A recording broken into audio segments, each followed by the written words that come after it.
চাচা যেভাবে হোক আমার বাঁচাতেই হবে। ওই পাড়ার জামাল আমার কলে কি তুই রাসেল না? আমি বললাম হ্যাঁ, তাই কি আমার মাজায় বাড়ি মেরে দিয়েছে। কেন তুই কি করিলি? আমি তো কিছুই করিনি, শুধু আমার নাম জিজ্ঞেস করলে আর মাজায় বাড়ি মেরে দিলে। তাহলে তুই কোনো টেনশন করিস না, চল সাধু বাবার কাছে যাই একটা কিছু করে আসি।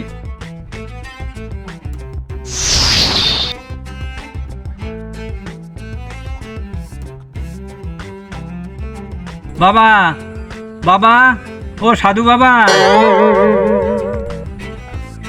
কি হয়েছে তোদের? তিনি তো আমার ধানটা ভাঙ্গে। সাধু বাবা, আমার এই ভাইপোটার একটু বাঁচান। কি হয়েছে তোর ভাইপোর? সাধু বাবা, তেমন কিছু না, যেখানে যাচ্ছে সেখানে বাড়ি খাচ্ছে। বাড়ি খাচ্ছে মানে কিসির বাড়ি খাচ্ছে? সাধু বাবা, লাঠির বাড়ি খাচ্ছে। কি সমস্যার জন্য বাড়ি খাচ্ছে ও? আরে সাধু বাবা, ওই জন্যই তো আপনার কাছে আইছি। আরে ঘটনা খুলে না বললি আমি কি করে বুঝবো? আমার এই ভাইপোটার নাম রাসেল, সবাই ভাইপো করে ডাকে। তোমার ভাইপোর নাম রাসেল, ঠিক আছে, এর সাথে বাড়ি খার কি সম্পর্ক আছে?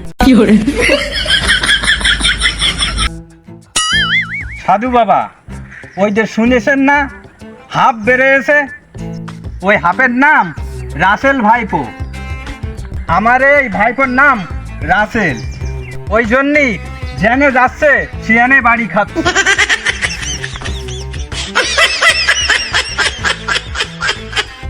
আমি তো তোদের কথা সবই শুনলাম, তা এখন আমি কি করব?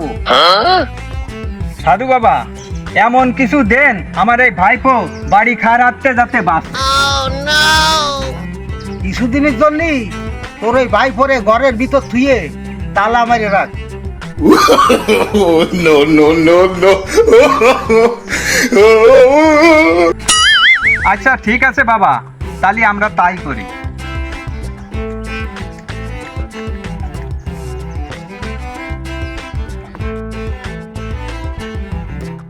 আসলাম এই সাধু বাবার কাছে। এ কি সাধু বাবা না ভণ্ড বাবা? চাচা এর কথাবার্তা শুনে মনে হলে কি জানো, ভণ্ড বাবা। তুই ঠিক বলেছিস, কলাম একটা আর কলো আর একটা। চল বাড়ি চল।